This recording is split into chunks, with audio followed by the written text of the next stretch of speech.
she knows how her privilege has gotten her to that point, and also like she's good at basketball, obviously.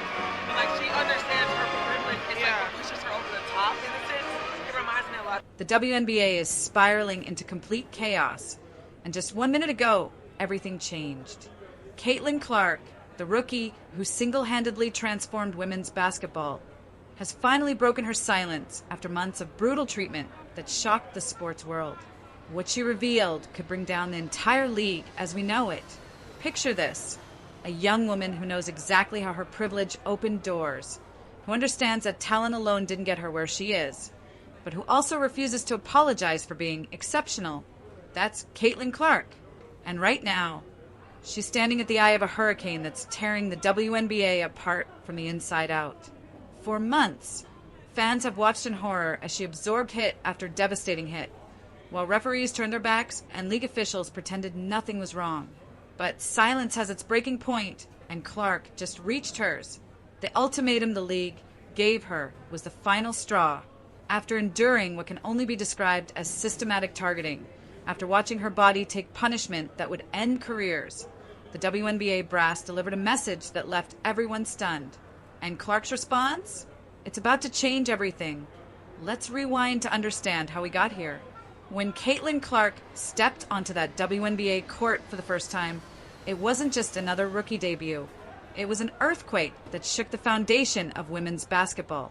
The Indiana Fever, a franchise that most casual fans couldn't even name 6 months ago, suddenly became the hottest ticket in sports. We're talking about a complete transformation that happened literally overnight. The numbers tell a story that sounds almost fictional. League app engagement didn't just increase, it exploded by over 6,000%. Think about that for a second. 6,000%. Subscription numbers shot up by more than 300%, and Clark's jersey became so popular that stores couldn't keep them on shelves. The Indiana Fever's franchise value didn't just grow, it tripled. Tripled. In less than a year, one player turned a struggling franchise into a goldmine. But here's where the fairy tale takes a dark turn. Instead of celebrating their golden goose, instead of protecting the player who was literally saving their league, the WNBA stood by and watched as Clark became a human punching bag. Week after week, game after game, she absorbed punishment that would make a heavyweight boxer wince. And the worst part? The referees just let it happen. This wasn't your typical rookie hazing. This was something far more sinister, far more calculated. While Clark was breaking attendance records and bringing millions of new fans to women's basketball, she was also breaking her body trying to survive on the court. Her rookie season, which should have been a celebration of talent and potential, turned into a nightmare of frustration and pain. The tension started brewing the moment Clark's star began outshining some of the league's most established names. Aya Wilson, a 3-time MVP and undisputed queen of the WNBA, watched as this young rookie commanded attention that veterans have been fighting for their entire careers. Wilson's public comments about Clark's meteoric rise weren't just casual observations. They were loaded with subtext that everyone could feel, but nobody wanted to address directly. Suddenly, basketball became secondary. The conversation shifted from crossovers and clutch shots to uncomfortable discussions about race, privilege, and who deserves the spotlight in women's sports. Clark never asked for any of this drama. She just wanted to play basketball, to showcase her incredible talent, and to inspire the next generation. But when you're that good, when you bring that much attention to a league that's been starving for recognition, every move you make becomes political. The veterans felt the shift, and they didn't like it. Years of grinding in relative obscurity, years of playing to half-empty arenas and minimal media coverage, suddenly felt meaningless when a rookie could command attention they'd never experienced. The whispers started quietly in locker rooms and team meetings, but they grew louder with every sold-out arena and every ESPN highlight reel. Then came the statistics that made everyone's jaw drop. In the 2024 WNBA season, Caitlyn Clark absorbed 17% of all flagrant and hard fouls in the entire league. Let that sink in. One player, just one, taking nearly a fifth of the most brutal hits in professional women's basketball. That's more than double what the next closest player endured. At that point, Calling it coincidence becomes impossible. These weren't basketball plays. These were acts of aggression disguised as defense. Midair collisions that sent Clark crashing to the hardwood. Blindside shoulder checks that belonged on a football field, not a basketball court. The slow-motion replays looked like scenes from an action movie, except there were no stunt doubles and no safety nets. Just a young woman getting brutalized while the officials looked the other way. Viral clips started circulating that made fans furious. Multiple fouls in a single possession. Clear contact that should have stopped play immediately, and yet the whistle stayed silent. It was as if the referees had collectively decided that Clark needed to tough it out, even when the contact crossed every line between competitive and dangerous. Meanwhile, despite months of this treatment, not a single opposing player faced suspension. Some got warnings. Most walked away without even a fine. The racial dimension of this controversy became impossible to ignore when Aya Wilson spoke her truth on live television. She didn't dance around the subject or sugarcoat her words. Race is a factor, she said, and denying it is infuriating.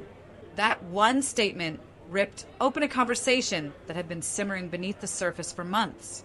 For veteran black players who had spent years perfecting their craft without receiving the same endorsement deals, media coverage, or nationwide attention, Clark's instant stardom felt like a slap in the face. Here was a white rookie stepping into their world and immediately receiving everything they'd been fighting for their entire careers. The resentment wasn't just about basketball anymore.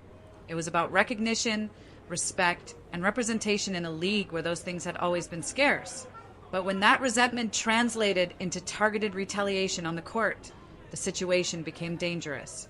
Sophie Cunningham, now Clark's teammate, but formerly with Phoenix, admitted that her old team actually discussed how physical they would get with Clark during games.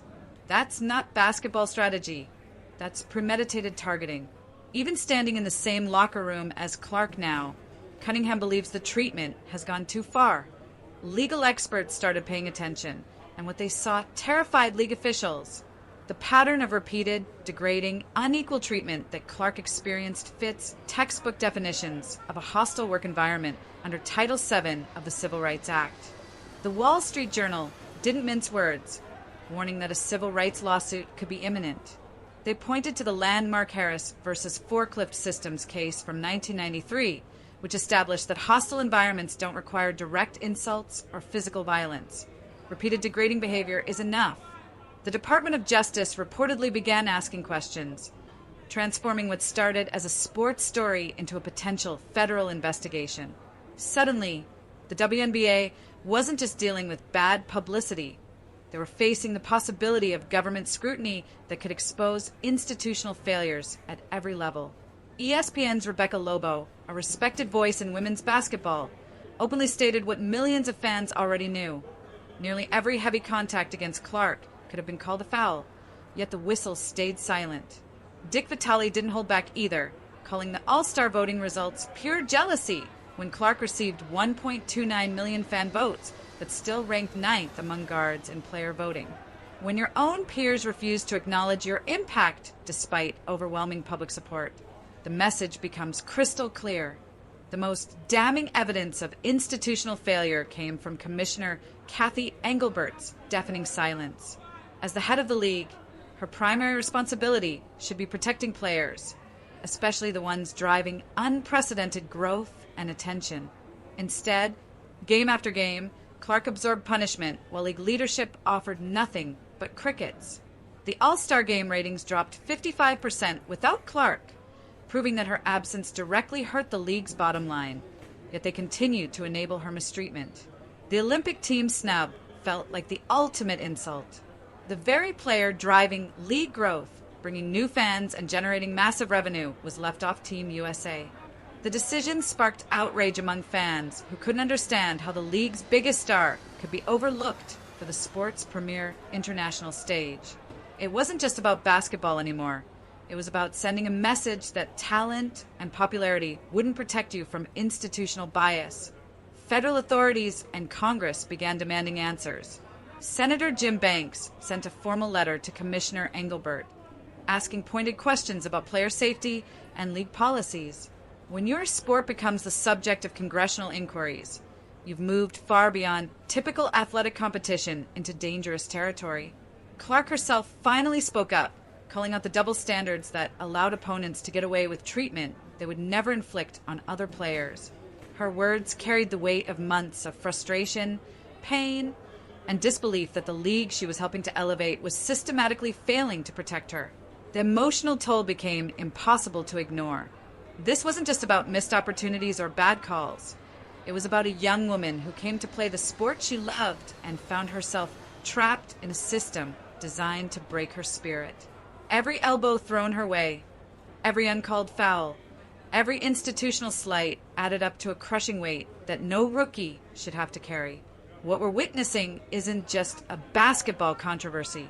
It's a collision of fame, identity, and power in a league that's struggling to define itself under the brightest spotlight it's ever experienced. Clark's situation has become a litmus test for accountability, fairness, and the WNBA's willingness to protect greatness when it threatens the established order. The question that keeps fans debating long after the final buzzer is simple but profound. How can one player carry an entire league on her back while facing such systematic resistance? How can the same organization that benefits from her star power enable her destruction?